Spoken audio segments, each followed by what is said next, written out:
Bismillahirrahmanirrahim. Assalamualaikum warahmatullahi wabarakatuh. Alhamdulillahil ghani an kulli ma siwah.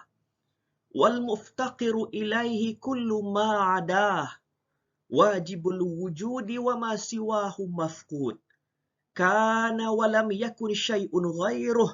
Wahuwal an ala ma alaihi kan. Laisa kamislihi syai'un wa huwas sami'ul basir. Wala tudrikuhul absaru min haitsu zatih. Wa wujuhun yawma izin nadhirah ila rabbiha nazirah min haitsu tajalliyati asma'ihi wa sifatih. Wa salatan wa salaman ala sayyidina Muhammadinil mab'usi rahmatan lil alamin wa ala alihi wa sahbihi wa man tabi'ahum bi ihsanin ila yaumiddin, amma ba'du.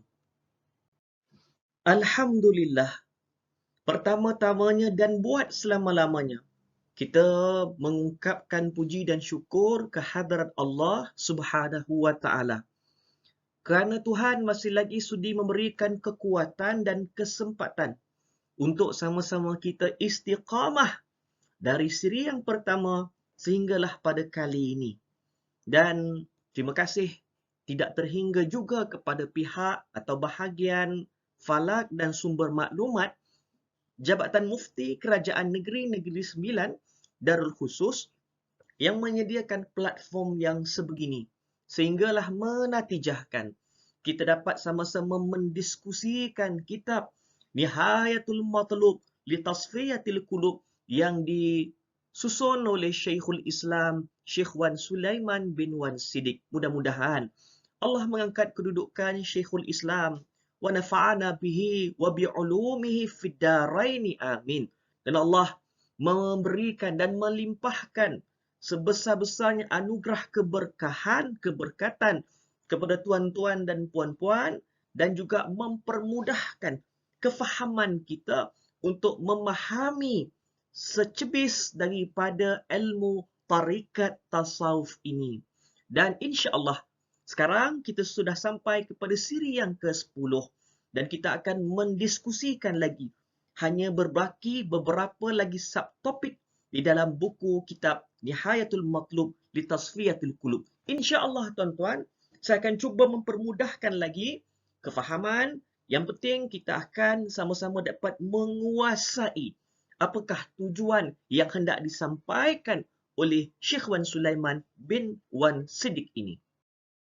Tuan-tuan dan puan-puan yang saya hormati sekalian, kita terus masuk kepada muka surat yang ke-18. Baik, kita standby muka surat yang ke-18 dan kita masih lagi sebetulnya di bawah tajuk muraqabah. Muraqabah.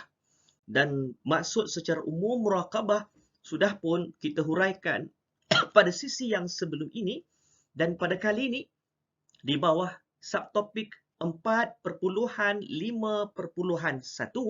kita akan sama-sama mengamati, meneliti apakah dia dalil-dalil muraqabah itu sendiri. Kita tengok pada muka surat yang ke-18 bahagian bawah sekali dan standby sambungannya pada muka surat yang ke-19. Faqala al-muallif rahimahullah wa nafa'ana bihi wa bi'ulumihi fid daraini amin. Kata Syekh Wan Sulaiman, muraqabah. Ya tuan-tuan, muraqabah ini kita lihat ada yang menterjemahkannya dengan maksud memerhati. Ada yang menterjemah dengan maksud mengamati. Ada yang menterjemahkannya dengan maksud melihat dengan penuh penelitian.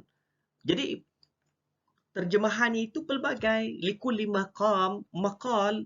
Jadi setiap kedudukan itu mempunyai tafsiran dan terjemahan yang tertentu. Apa yang penting? Mari kita tengok apakah yang disebut di dalam Al-Quran dan juga hadis, dalil-dalilnya berkaitan dengan muraqabah ini. Muraqabah mempunyai beberapa dalil Al-Quran dan juga hadis. Antaranya ialah firman Allah Subhanahu wa taala. Ini tuan, dalil yang jelas tentang muraqabah. Allah sendiri muraqabah. Allah memerhatikan, Allah melihat dengan apa yang berlaku sama ada di langit maupun di bumi, sesuailah dengan kedudukan Tuhan apabila kita sebut Allah melihat. Jadi disebut di dalam Al-Quran, Qul in tukhfu ma fi sudurikum aw tubduhu ya'lamuhu Allah wa ya'lamu ma fis samawati wa ma fil ard wallahu ala kulli syai'in qadir. Yang bermaksud, kita boleh buka muka surat yang ke-19. Maksudnya, katakanlah wahai Muhammad, sekiranya kamu menyembunyikan apa yang ada dalam dada kamu, atau kamu menzahirkannya, sembunyikan ke, atau kamu zahirkannya, maka Allah mengetahuinya. Allah maha mengetahui, kerana dia maha mengetahui apa yang ada di langit dan apa yang ada di bumi. Dan Allah itu benar-benar berkuasa atas setiap sesuatu. Dalam muka surat yang ke-19, kita lihat lagi kan ada firman Allah, Ba'da a'udzubillahi minasyaitonir rajim, wa laqad khalaqnal insan wa na'lamu ma tuwaswisu bihi nafsuh wa nahnu aqrabu ilaihi min hablil warid.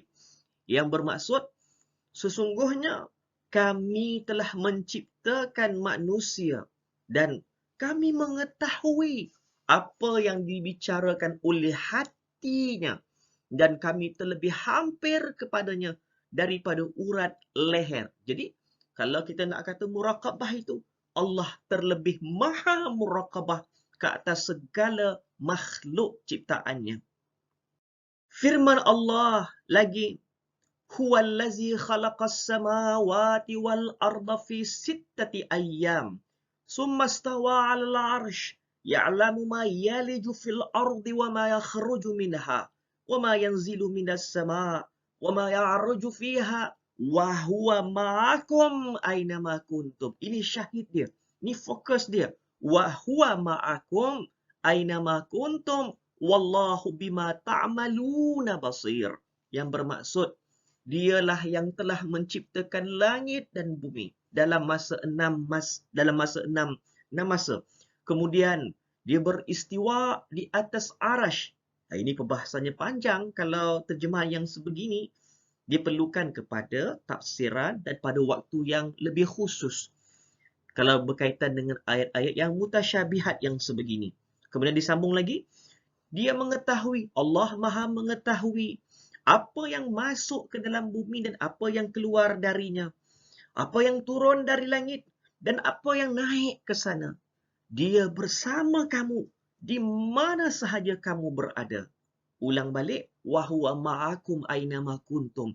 Dia bersama kamu di mana sahaja kamu berada. Jadi bila kita tengok terjemahan sebegini, maka kita kena harus merujuk kepada tafsir yang muktabar, terjemahan yang tepat, supaya kita dapat memahami tafsiran dan kefahaman huraian yang betul-betul dikehendaki. Dan disambung lagi terjemahannya, dan Allah amat atau maha melihat apa yang kamu lakukan.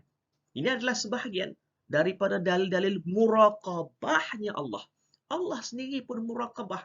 Jadi pada hari ini, kita sebetulnya terjerat dengan banyak istilah dan kita banyak menyesatkan, membidaahkan orang lain hanya semata-mata dengan istilah. Tetapi kita tidak melihat kepada maksud konteks di sebalik istilah tersebut, intipatinya, konsepnya, dan akhirnya banyak masa kita merugikan sesama kita hanya semata-mata bertelagah dengan istilah sahaja. Dan apa benda yang paling menyedihkan? Kerana istilah-istilah sebegini yang kurang difahami oleh orang yang bukan berkeahlian, yang menyebabkan yang kurang faham ini pula menyesatkan dan mengkafirkan saudara seislamnya yang lain. Betul apa yang disebut oleh para ulama, an-nas, manusia itu a'ada ma jahilu, mereka akan menjadi musuh terhadap apa yang mereka tidak ketahui. Terdapat banyak ayat Al-Quran yang menunjukkan dan mengajarkan kepada manusia bahawa Allah Subhanahu wa taala itu melihat dan memerhatikan mereka. Allah itu terlebih maha muraqabah kepada kita semua. Sesiapa yang memerhatikan yang demikian itu, maka pada setiap keadaan dan waktu, maka dia akan mencapai kehadiran hati yang hudur.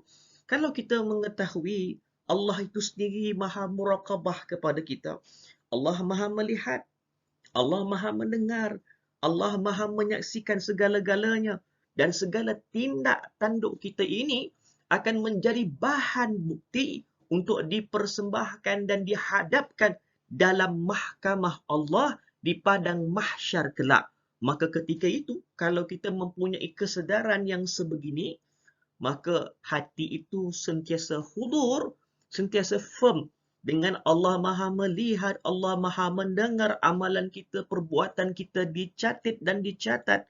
Ketika itu, kata Syekh Wan Sulaiman, pasti dan pasti kita akan merasa keagungan, ta'zim dan takut kepada Tuhannya, iaitu Allah. Kerana itu, dikatakan bahawa pada muraqabah itu terhimpun segala kebaikan, dan sesiapa yang mencapai muraqabah, boleh buka buku surat yang seterusnya, sesiapa yang mencapai maqam muraqabah akan mendapat kebahagiaan dunia dan akhirat menerusi mata hati yang terang dengan nur, hidayat dan taufik daripada Allah.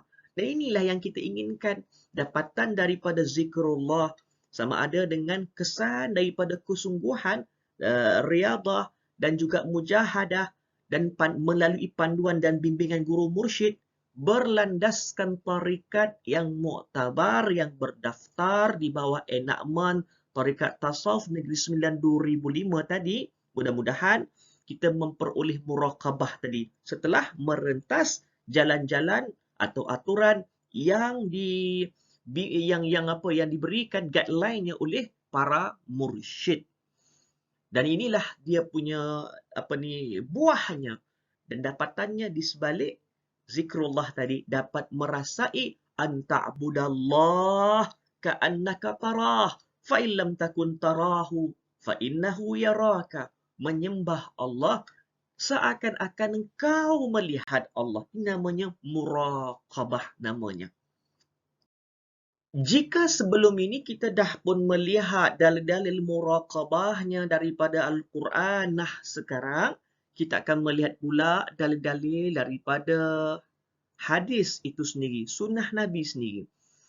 Antara hadis Nabi sallallahu alaihi wasallam pula ini yang disebut dan ditulis oleh Syekh Wan Sulaiman dalam buku beliau itu, Nihayatul Matlub.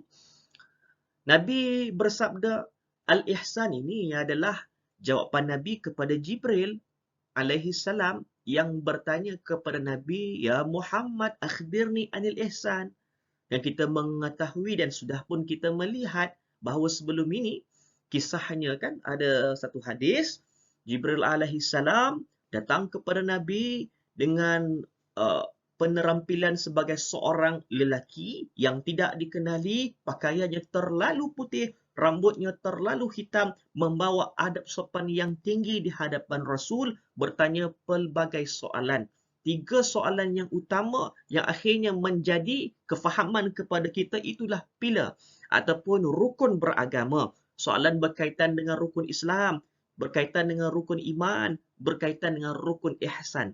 Jadi rukun ihsan inilah ditanya oleh Jibril. Wahai Muhammad, ya Muhammad, akhbirni anil ihsan. Terangkanlah kepadaku apakah yang dimaksudkan dengan ihsan. Maka Rasulullah menjawab, al-ihsanu an ta'budallaha ka'annaka tarahu fa illam takun tarah fa innahu yaraka. Ihsan itu ialah engkau beribadah, menyembah Allah seolah-olah engkau melihatnya seolah-olah. Maka apa yang kita faham dengan perkataan seolah-olah engkau melihatnya? Mustahil kita boleh melihat Allah dengan mata kepala kita. Mustahil apabila kita kata kita boleh melihat Allah, mustahil pada zatnya. Jadi ini adalah melibatkan tentang bahasa jiwa yang kita tak akan dapat mengecapinya jika kita tidak merentas jalan-jalan yang dah memang diiktiraf oleh para ulama melalui jalan tariqah ini. Dan disambung lagi dengan terjemahan hadis ini, ibadahlah engkau kepada Allah seolah-olah engkau melihatnya. Inilah poin kepada muraqabah, poin kepada musyahadah. Dan perbahasan muraqabah dan musyahadah ini adalah salah sebahagian daripada perbahasan utama dalam tasawuf, bahkan penghususan dalam tarikat. Ia tidak dibahaskan secara khusus dalam ilmu fiqh maupun tauhid, tetapi adalah merupakan perbahasan khusus dalam ilmu tasawuf. Dan kita sudah sepakat mengatakan bahawa setiap bidang itu, ilmu utama itu sama ada fiqh, tauhid maupun tasawuf, masing-masing mempunyai ruang lingkup perbahasan dan cakupannya. Maka apa yang kita faham dalam konteks dalil-dalil muraqabah itu menatijahkan keyakinan bahawa tasawuf itu benar-benar wujud dan tariqah itu ialah kaedah madrasah untuk memastikan kita benar-benar menguasai tasawuf dan akhirnya menyelesaikan tuntutan kita terhadap rukun beragama yang ketiga, iaitu yang disebut sebagai ihsan. Sabda Nabi SAW lagi, fikru sa'atin khairun min ibadati sab'ina sana. Maksudnya, berfikir satu saat, sesaat berzikir lebih baik daripada ibadah 70 tahun tanpa berfikir. Jadi bila kita memahami terjemahan ni, janganlah terlalu mudah untuk kita mentertawakan kepada terjemahan secara literal atau secara zahirnya semata-mata. Maka lihatlah kepada tujuan sebutan dan sabdaan Nabi ini. Jangan semata-mata lihat kepada zahir. Sebab kita tak berkecimpung dengan apa yang benar-benar dimaksudkan oleh Nabi melalui bahasa jiwa tadi. Man lam yazuk, lam yadri. Siapa tak rasa, dia tidak tahu apa yang betul-betul nak disampaikan oleh Rasulullah. Memanglah secara zahirnya, berfikir sesaat mana mungkin dapat compete dengan pemahaman ibadah 70 tahun. Itu secara logikanya pada pemikiran manusia biasa yang tidak masuk ke dalam konteks perbahasan dan perbincangan tasawuf kita ini. Maka yang dimaksudkan oleh baginda Nabi berfikir sesaat itu adalah fikiran yang penuh hudur, dawamul hudur ma'allah. Fikiran yang muraqabah kepada Tuhan. Fikiran yang mata hatinya musyahadah kepada Allah. Yang mana fikiran ini, fikir yang hidup. Fikir yang berterusan, yang tidak terputus, yang tidak bercerai tanggal, merasai dan menjiwai kenikmatan muraqabah dengan Allah. Itu lebih baik daripada ibadah 70 tahun tapi tak ada nilai kehidupan ibadah di sebaliknya. Ibadah secara terpaksa, ibadahnya tergesa-gesa, ibadahnya hanya nak lepaskan syarat sahaja. Ibadat kita, kalau orang yang tolong kita dalam keadaan dia tolong, dalam keadaan terpaksa, dia tolong dengan penuh benci, dendam dan kesumatnya, dia membantu. Tapi dalam keadaan tidak suka, kita pun tak suka orang macam tu. Lebih baik bahasa kita tak payah tolong. Kalau macam inilah bahasa dia nak menolong, kita kata baik tak payah tolong. Macam inilah yang lebih kurang yang didescribekan, dihuraikan oleh para ulama. Ibadah itu dengan sepenuh jiwa. Ibadah itu dengan muraqabah dan musyahadahnya. Dan kesimpulan ini di bawah kata nama ma'rifatullah namanya. Mana kematangan menyembah Allah dengan sepenuh zahir dan batin jiwa dan raganya. Dan kita pun inginkan sebegitu daripada pasangan kita, orang yang kita kasihi. Kita inginkan pasangan yang appreciate, yang menghargai kita. Kita inginkan pasangan yang mahu hidup sehidup semati dengan kita. Kita tak mahu pasangan yang hanya semata-mata bersama dengan kita punya kepentingan pribadinya sahaja. Ini namanya pasangan Ataupun kalau dalam konteks perbahasan kita pada kali ini ialah ma'rifatullah, kebersamaan bersama Allah, muraqabah musyahadah kepada Allah, dan ibadah itu zahir batinnya untuk Tuhan. Ibadah ubudiyahnya itu yang terbaik untuk Allah. Walau apa jua pun yang ditakdirkan oleh Allah daripada sudut pekerjaannya, keluarganya, kawan-kawan dan masyarakatnya, ia akan buat yang terbaik.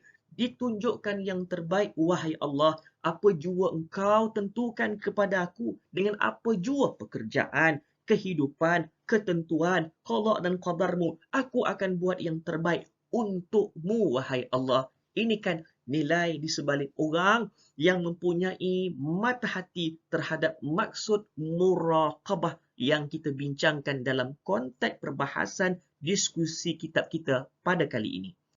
Sabda Nabi sallallahu alaihi wasallam lagi, Inna li rabbikum fi ayyam daharikum lanafahat ala fata'arradu laha. Sesungguhnya bagi Tuhan kamu ada kurniaan-kurniaan pada sepanjang masa kamu. Maka dapatkanlah ia dengan cara menantinya. Jadi tengok pada muka surat seterusnya. Menanti itu ialah bertafakur dalam muraqabah. Maka ia adalah cara menantikan kurniaan Allah itu. Tuan-tuan dan puan-puan yang saya hormati sekalian, Alhamdulillah, kita teruskan dalam muka surat 21, masih lagi dalam perbahasan muraqabah. Kita dah pun membincangkan berkaitan dengan definisi, takrifan, tafsiran berkaitan muraqabah. Kita dah pun melihat dan mengamati dalil-dalil Al-Quran dan sunnahnya berkaitan dengan muraqabah. Dan pada kali ini, di bawah 4.5.1, kita akan sama-sama mengamati dan meneliti jenis-jenis muraqabah itu sendiri. Muraqabah ini ada 3. Pertama disebut dengan muraqabah ahadiyah. Baik kata Syekh Wan Sulaiman. Muraqabah pertama dalam tarikat Naqsyabandiyah Mujaddidiyah ini ialah muraqabah ahadiyah, iaitu menanti limpahan kurniaan rohani faid daripada zat Tuhan yang Maha Esa dengan menghadirkan makna firman Allah Subhanahu wa taala. Qul huwallahu ahad. Qul huwallahu ahad. Limpahan kurniaan rohani yang datang daripada zat Allah Subhanahu wa taala yang Maha Esa ini terzahir di latifatul qalbi. Pada peringkat muraqabah ahadiyah inilah dilaksanakan zikir nafi dan isbat seperti yang telah dijelaskan sebelum ini.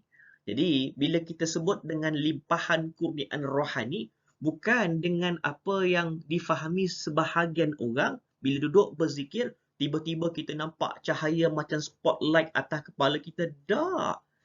Maksud limpahan kurniaan rohani itu yang disebut likulli maqam maqal.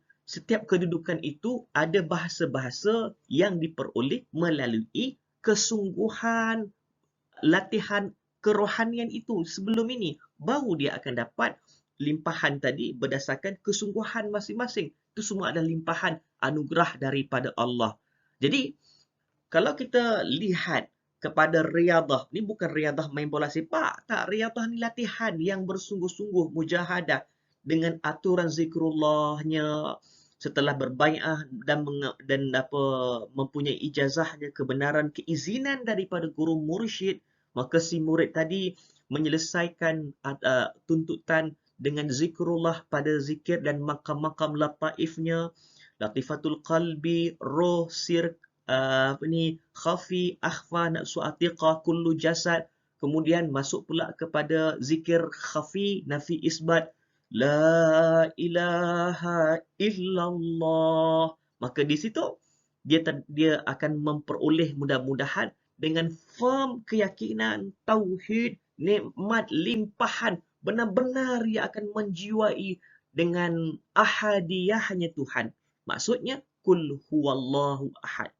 Kan kita bila sebut pada makam khafi nafi isbat itu kan dengan ungkapan zikrullah la ilaha illallah, tak ada Tuhan melainkan Allah, maka dikaitkanlah dengan firman Allah kul huwallahu ahad. Katakanlah Allah itu tunggal, Allah itu esa, sesuai dengan zikrullah tadi.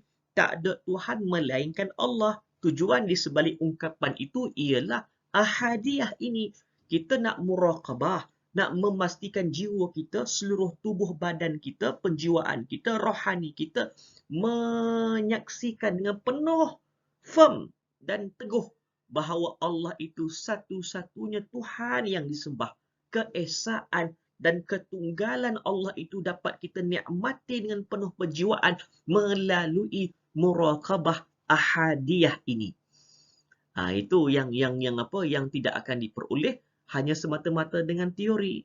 Apatah lagi langsung tidak akan diperoleh dengan penuh dendam dan benci terhadap ilmu-ilmu sebegini. Ia harus direntasi dan dilalui dengan penuh disiplin diri melalui bimbingan dan panduan guru mursyid itu tadi. Itu adalah muraqabah yang pertama, iaitu muraqabah ahadiyah.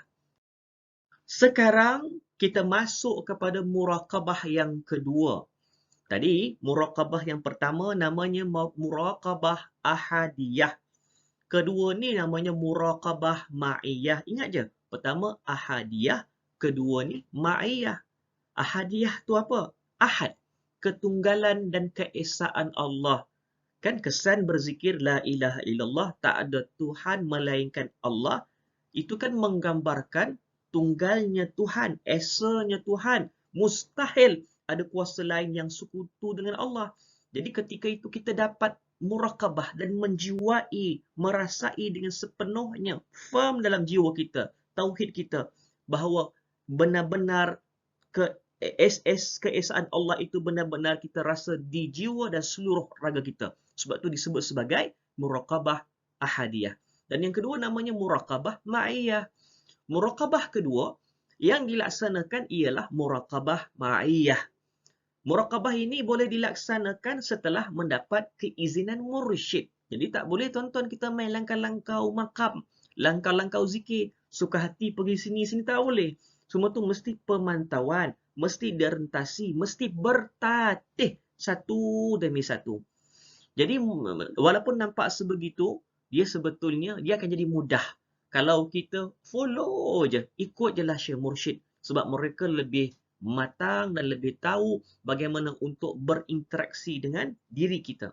Kesesuaian diri kita itu dengan zikir-zikir tersebut, mereka lebih arif. Muraqabah ma'iyah ini ialah menghadirkan makna ayat Al-Quran. Wahuwa ma'akum aynama kuntum. Wahuwa ma'akum aynama kuntum.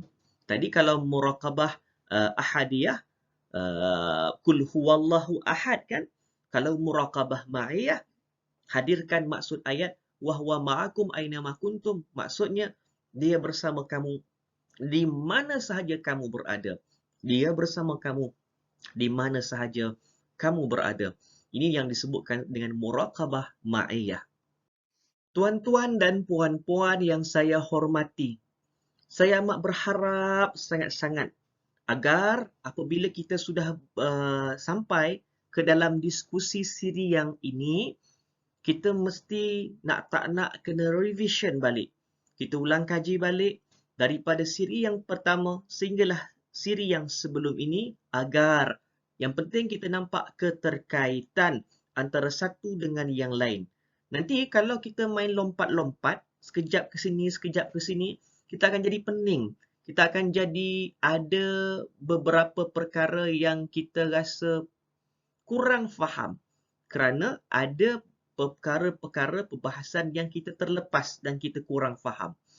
Dan sekarang ini kita sudah pun masuk penghujung-penghujung dah ni dalam perbahasan kitab ini. Baik, sambungan, iaitu menantikan limpahan kurniaan rohani. daripada zat Tuhan pada latifatul qalbi dengan merenung dan menghadirkan pengertian bahawa Tuhan bersertanya di mana sahaja dia berada dengan kebersertaan yang tidak dapat digambarkan. Ini yang disebutkan muraqabah, an ta'budallah ka'annaka tarah fa illam takun tarah fa innahu yaraka.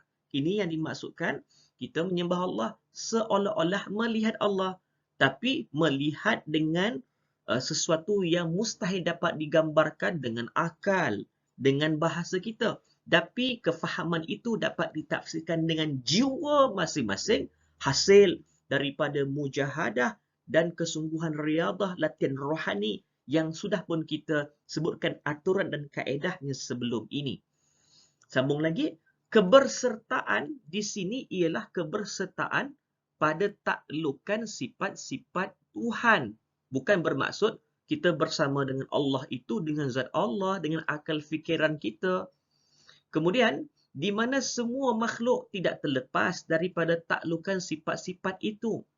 Kita nak bagi tahu, kita ini di bawah muraqabahnya Allah yang maha melihat, Allah yang maha mendengar, Allah yang maha mengetahui. Maka kita muraqabah ma'iyah, merasakan dawamul hudur, kebersamaan di bawah sifat-sifat Allah yang maha agung tadi. Allah maha melihat. Ya, kita yakini kita di bawah pemantauan Tuhan tadi. Di mana semua makhluk tidak terlepas dari taklukan sifat-sifat itu. Ini disebut seperti kudrah, iradat, ilmu dan sebagainya. Dan pada peringkat muraqabah ma'iyah ini dilaksanakan zikir tahlil lisan dengan jumlah yang banyak pada tiap-tiap hari, iaitu tidak boleh kurang daripada 5,000 kali. Kita jangan takut tuan-tuan, jangan takut. Yang penting jumpalah syekh tarikat. Syekh itu lebih faham, lebih memahami kita dan insya-Allah syekh itu akan lebih menyesuaikan kita dengan komitmen dan kekangan kita seharian. Tingkatan kerohanian, kata Syekh Wan Sulaiman, tingkatan kerohanian bagi kedua-dua muraqabah ini iaitu ahadiyah, kan, pada zikir khafi nafi isbat. Kemudian ma'iyah pada zikir tahlil itu pula adalah merupakan tingkatan wilayah sughra yang disebut sebagai kewalian kecil. Nah, bukan bermaksud kita masuk tarikat kita nak jadi wali. Tidak. Ini nak dibagi tahu bahawa para wali itu mempunyai ciri-cirinya. Dan sebahagian ciri-ciri kecil yang Allah Ta'ala limpahkan kepada mereka ialah inilah dia. Muraqabah ahadiyah, muraqabah ma'iyah. Dan jika kita berhasil masuk ke dalam zikrullah maka kita sudah pun termasuk dalam tingkatan wilayah sughra atau kewalian kecil tersebut. Kita adalah sampai tahap bila kita berada di situ kita nak berbangga diri, istilah kita nak mengatakan orang lain tidak seumpama macam kita, itu bukan dituntut dalam tasawuf. Tasawuf itu akhlak. Bahkan para wali itu sendiri pun tak nak tunjuk mereka itu wali. Subhanallazi satara. Maha suci Allah yang menutup ciri-ciri kewalian dalam kalangan orang-orang yang disayangi. Para awliya illahi salihin itu sendiri pun. Itu kan semuanya kan terjebak. Kalau mempunyai inginkan perasaan kewalian itu, inginkan perasaan dikenali sebagai wali itu kan antara sifat-sifat yang tidak baik. Kita dijadikan, dianugerahkan oleh Allah sebagai seorang sang wali atau tidak, itu urusan Allah. Jika dapat, alhamdulillah, bukan atas tujuan kepentingan peribadi kita, tetapi atas nikmat anugerah dari Allah juga, kita menghargai sebetulnya. Jadi inilah antara benda yang Allah nak anugerahkan kepada kita. Ahadiyah dan ma'iyah. Bukan bermaksud kita nak membangga diri, tidak. Tetapi kita rasa lagi merendah diri dengan dosa yang kita lakukan, dengan betapa banyak yang kita ni tidak layak untuk memiliki perkara-perkara wilayah sughra kewalian ini, tapi Allah anugerahkan. Sebab tuan-tuan, zikrullah ini bukan semua orang dapat muraqabah ni. Ada orang ni, pengalaman saya sendiri, saya perhatikan, ada orang kadang-kadang puluh tahun, walaupun zikrullah itu selesai. Mungkin pada latifahnya, pada nafi isbatnya, pada wukufnya. Tapi muraqabah itu tidak peroleh. Bukan sekadar muraqabah, kadang-kadang zikrullah itu sendiri pun pada setiap makam pun masih lagi tidak lepas walaupun sudah bertahun-tahun. Ini yang dimaksudkan dengan ia perlu kepada mujahadah, perlu kepada riyadah, perlu kepada taubat, kepada merendah diri, kepada benar-benar merintih kepada Allah. Mudah-mudahan Allah Subhanahu wa taala melimpahkan kemudahan, kerahmatan, menganugerahkan kepada kita secebis kenikmatan dalam setiap perbahasan kita ini dan mempermudahkan jalan kita untuk bertarikat tasawuf ini. Dan akhirnya, limpahan kurniaan rohani daripada muraqabah ini terzahir di latifatul qalbi. Muraqabah yang ketiga. Jadi tuan-tuan, yang pertama tadi muraqabah ahadiyah. Kedua, muraqabah apa? Pertama ahadiyah. Yang kedua ialah muraqabah ma'iyah. Dan yang ketiga ialah muraqabah akrabiyah. Muraqabah yang ketiga ialah muraqabah akrabiyah. Muraqabah ini ialah menghadirkan ayat Al-Quran wa nahnu aqrabu ilaihi min hablil warid. Ulang balik semula. Kalau muraqabah ahadiyah, ingat balik. Hayati betul-betul kul huwallahu ahad. Tu ahadiyah. Kalau muraqabah ma'iyah, wahwa ma'akum aina ma kuntum. Menghayati maksudnya. Dan yang ketiga, muraqabah akrabiyah, menghayati dan menjiwai maksud wa nahnu aqrabu ilaihi min hablil warid. Maksudnya, kami ini lebih hampir kepadanya daripada urat leher di mereka sendiri. Dalam muka surat yang ke-22, kan kita masih lagi dalam membincangkan apakah itu apakah yang dimaksudkan dengan muraqabah akrabiyah, iaitu menantikan limpahan kurniaan rohani daripada zat Tuhan yang maha tinggi pada latifatun nafas dengan merenungi pengertian bahawa Allah terlebih dekat kepada diri seseorang daripada urat lehernya sendiri. Sebelum ini kita sudah pun memahami kan apa yang dimaksudkan dengan muraqabah ahadiyah, muraqabah ma'iyah, muraqabah akrabiyah. Dan pada peringkat muraqabah akrabiyah ini diperbanyakkan bacaan selawat ke atas Nabi pada setiap hari sebanyak 1,500 kali. Dan wilayah pada peringkat ini kita sudah sebetulnya masuk dalam wilayah kubra. Tadi kita tahu kan ada peringkat sughra, wilayah wali sughra, kecil. Bukan maksud kita menjadi wali, tak. Bukan itu tujuannya. Tapi kita sudah pun paling tidak melalui pengalaman-pengalaman para awliya yang terdahulu. Mungkin secebis, itu kan bahagian dapatan masing-masing. Jadi mustahil kalau orang yang sudah sampai ke tahap yang sebegini, mereka itu mempunyai perasaan sombong, bangga diri, merendahkan orang lain. Mustahil. Kebiasaan semuanya penuh dengan positif. Kalau negatif, masih ada sifat-sifat sebegitu, mesti ada something wrong di sebalik proses perjalanan perjalanan kerohanian sebelum ini. Kemudian disambung, maka apabila berada dalam muraqabah akrabiyah ini, dia sudah masuk dalam wilayah kubra. Tadi kalau muraqabah ma'iyah dalam wilayah surah kewalian, wilayah kecil, sekarang berada dalam wilayah kubra, yang wilayah yang besar. Dengan muraqabah akrabiyah ini, maka sempurnalah tarikat Naqsyabandiyah. Tingkatan-tingkatan muraqabah selepas muraqabah akrabiyah ini adalah merupakan ketentuan dan ketetapan Al-Imam Rabbani yang merupakan tambahan dan perincian daripada beliau. Jadi tuan-tuan dan puan-puan, kita jangan pening-pening tuan-tuan. Ini semua adalah sekadar gambaran daripada pengalaman berdasarkan aturan dan kaedah dalam tarikat Naqsyabandiyah ini. Simple dan mudah, kita bai'ah, ijazah, menghadap kepada tuan-tuan guru mursyid, dan setelah itu kita akan ditatih satu persatu. InsyaAllah tuan-tuan guru ini, tuan-tuan pegang, insyaAllah tuan-tuan guru ini, mursyid ini, mereka itu tahu dan cerdik dan faham bagaimana untuk berinteraksi dengan kita. Tinggal lagi kita kena nampakkan kesungguhan kita untuk berjalan di dalam tarikat ini. Tuan-tuan dan puan-puan yang saya hormati sekalian, dalam muka surat yang kedua, muka surat 22, minta maaf, muka surat yang ke-22, bahagian bawah sekali itu disebut, inilah perkara terakhir yang saya cuba muatkan dalam karya kecil ini, yang menjelaskan tentang semua amalan tarikat Naqsyabandiyah yang terdiri daripada 5 perkara seperti yang telah dijelaskan. Okey, terus buka muka surat yang ke-23. 23. Kata Syekh lagi, hendaklah diyakini benar-benar. Kita firmkan betul-betul, yakin. Dah jangan berbolak-balik lagi, dah.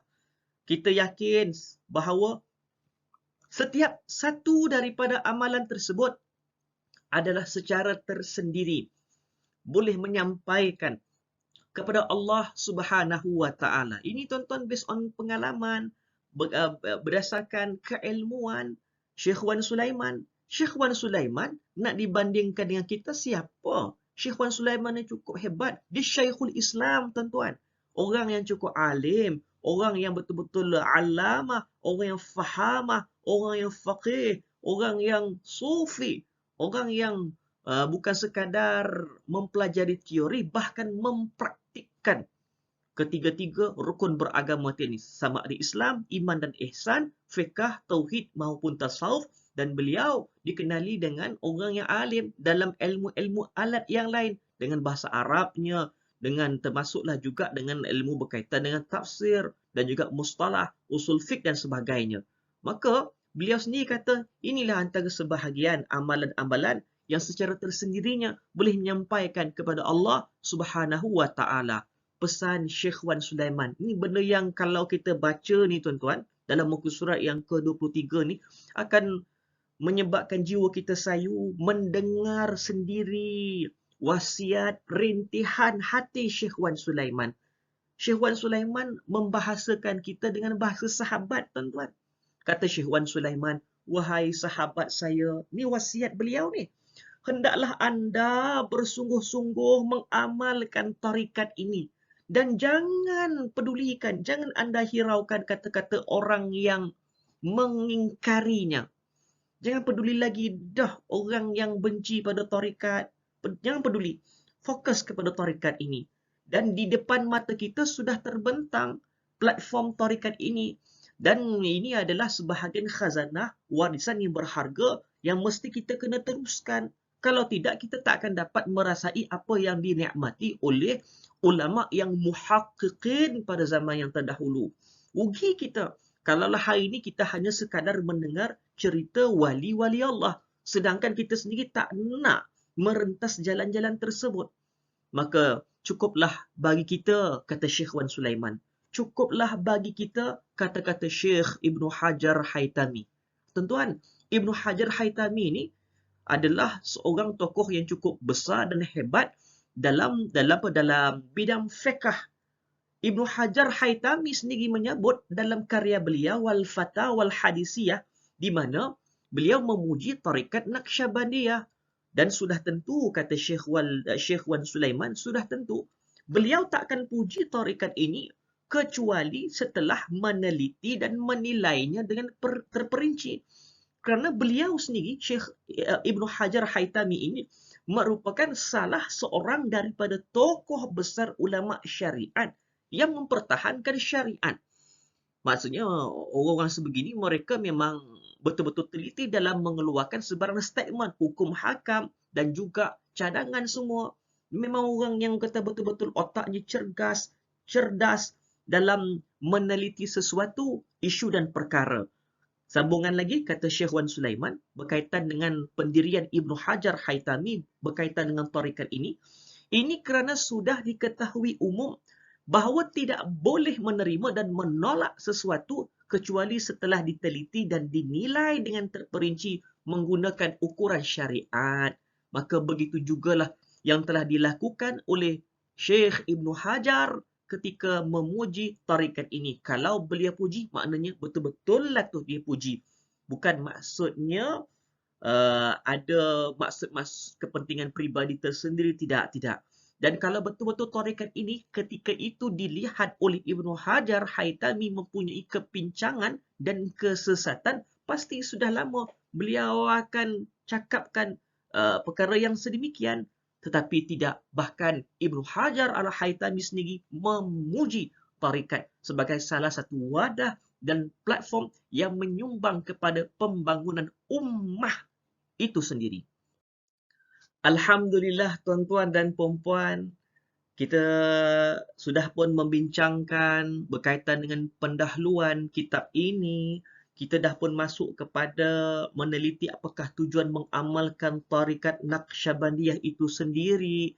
Dan yang ketiga, kita sudah pun meneliti tarbiyah, riyadah dan mujahadah dalam tarikat ini. Dan kita sudah pun sampai melalui kemuncak dalam perbahasan diskusi kitab ini berkaitan dengan amalan-amalan dalam tarikat Naqsyabandiyah ini. Tuan-tuan dan puan-puan yang saya hormati sekalian, masih lagi di dalam muka surat yang ke-23. Dalam muka surat yang ke-23 ini, kita sudah pun sampai kepada topik besar juga di dalam buku ini berkaitan dengan suhbah dan halaqah jamaiyah. Suhbah dan halaqah jamaiyah ini mengandungi beberapa ketetapan dan aturan atau kaedah zikrullah yang ditentukan mesti dilaksanakan pada waktu-waktu yang tertentu, khususnya pada waktu salat subuh, zuhur dan asar. Dan bagi mereka yang memiliki buku ini, maka kita boleh lihat secara terus senarai amalan-amalan yang dilakukan dalam tarikat Naqsyabandiyah Mujaddidiyah ini yang pada waktu-waktu yang disebutkan tadi. Dan oleh kerana ia lebih berbentuk kepada amalan, maka pada kali ini kita tidak terlalu menghuraikan berkaitan dengan amalan tersebut. Kerana amalan tersebut adalah lebih cocok ataupun lebih sinonim dengan praktikal. Maka adalah lebih baik perkara-perkara yang sebegini terlebih afdal bagi mereka yang benar-benar beramal dengan tarikat yang sebegini. Dan insya-Allah kita akan teruskan perbahasan kita pada subtopik yang seterusnya. Kita terus masuk pada muka surat yang ke-29, tuan-tuan dan puan-puan. Daripada 23 tadi, sehinggalah muka surat yang ke-29, antara gap pages tersebut, ya, berkaitan dengan amalan-amalan yang dilakukan ahli tadi, para murid tadi. Dan sekarang ini pada muka surat yang ke-29, juga berkaitan dengan amalan-amalan, tetapi lebih khusus kepada amalan tambahan untuk para khalifah. Oleh kerana ia berkaitan dengan para khalifah, khalifah ni kan mereka yang sudah melepasi proses-proses yang sudah pun kita bincangkan sebelum ini, sudah menikmati muraqabah itu tadi. Dan juga sama seperti ini pada muka surat yang ke-23, muka surat yang ke-29 ini juga adalah lebih cocok dan lebih molek untuk diteliti oleh mereka yang memang mengambil bai'ah dan ijazah dalam tarikat ini. Bukan bermaksud kita nak sembunyi-sembunyikan, tetapi dikhawatiri kita akan melihat terlalu complicated ataupun kita akan merasakan mungkin barangkali sesuai dengan dengan para khalifah. Jadi mengelakkan sebarang spekulasi ataupun sebarang tafsiran dan huraian yang mungkin tidak tepat terhadap tujuan penulisan buku ini, maka kita KIV untuk kedua-dua subtopik ini. Tetapi bagi yang sudah memiliki buku, tuan-tuan dan puan-puan boleh baca, dan sebarang permasalahan tuan-tuan boleh rujuk kepada guru-guru mursyid, terutamanya khusus dalam tarikat ini. Alhamdulillah tuan-tuan, kita dah sampai kepada penutup perbahasan diskusi kitab kita Nihayatul Matlub ini, dan masih lagi ada beberapa perkataan Syekh Wan Sulaiman, wasiat-wasiat yang hendak disampaikan oleh beliau sendiri. Dalam muka surat yang ke-33, Syekhul Islam Syekh Wan Sulaiman bin Wan Siddiq berdoa dengan bahasanya, mudah-mudahan Allah meredai mereka semua. Mudah-mudahan Allah memberi manfaat kepada kita semua dengan keberkatan mereka. Barakahnya para awliya, barakahnya orang-orang yang saleh, dan menghimpunkan kita bersama mereka pada hari kiamat dan memperolehi syafaat mereka. Nabi SAW bersabda, Man ahabba qauman husyira ma'ahum. Man ahabba qauman husyira ma'ahum. Sesiapa yang mencintai sesuatu golongan, maka dia akan dihimpunkan di mahsyar, tempat perhimpunan di akhirat bersama dengan mereka. Sesiapa yang menyintai para awliya illahi salihin, lebih-lebih lagi para nabi dan rasul, khususnya baginda Nabi sallallahu alaihi wasallam, maka dia akan dihimpunkan di mahsyar bersama dengan mereka. Dalam muka surat yang ke-33, last, kata Syekh Wan Sulaiman, Allah lebih mengetahui apa yang terjadi di sana nanti. Saya, Al-Faqir Sulaiman bin Siddiq Al-Qadahi Al-Naqsyabandi Al-Mujaddidi Al-Ahmadi. Mudah-mudahan Allah memberikan kemaafan, keampunan kepada saya, kedua ibu bapa saya, dan seluruh kaum muslimin. Amin. Ya Rabbal Alamin. Telah selesai mengumpulkan semua kaedah tarikat Naqsyabandiyah dalam karya ini, dan diharapkan ia memberi manfaat kepada ikhwan yang mengamalkan tarikat ini dengan berkat pertolongan para syekh.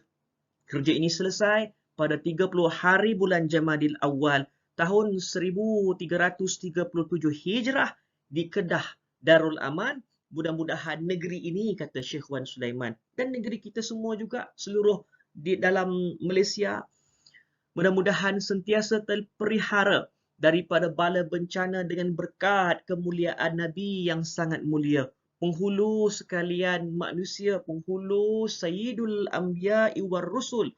Ya Allah, mudah-mudahan Engkau rahmatilah, limpahkanlah kerahmatan, keberkatan yang berterusan kepada junjungan Nabi kami, iaitu Nabi Muhammad sallallahu alaihi wasallam. Begitu juga kepada ahli keluarga baginda, para sahabat baginda yang merupakan ahli ma'rifat semuanya. Jadi tuan-tuan dan puan-puan, setakat itu saja pada kali ini. Saya mohon ampun dan maaf atas segala kesilapan dan cacat cela penerangan daripada pihak saya sendiri. Saya juga mohon ampun dan maaf kepada para masyayikh yang memang merekanya berautoriti di dalam tarikat Naqsyabandiyah Mujaddidiyah ini di atas ketidakkesopanan dan juga kurang adabnya saya sendiri dalam menghuraikan kitab Nihayatul Matlub di Tasfiyatil Qulub ini. Tiada apa pun niat yang lain melainkan mudah-mudahan Allah Subhanahu wa taala mengembalikan balik keunggulan tarikat tasawuf, dan Allah Subhanahu wa taala mempermudahkan jalan kita memahaminya, ma'rifat kepadanya, matang kepadanya, dan mudah-mudahan Allah sudi mengampunkan dosa saya, mengampunkan dosa kedua ibu bapa saya, memberkahi keseluruhan para guru-guru kita semua, dan Allah Ta'ala meletakkan kedudukan kita pada kedudukan yang cukup tinggi. Rabbana gfir lana zunubana wa li ikhwanina allazina sabaquna bil iman wa la taj'al fi qulubina ghillan lil ladzina amanu rabbana innaka raufur rahim. Wa naktafi bihadzal qadar. Cukup setakat ini, dan terima kasih setinggi-tinggi ucapan terima kasih kepada bahagian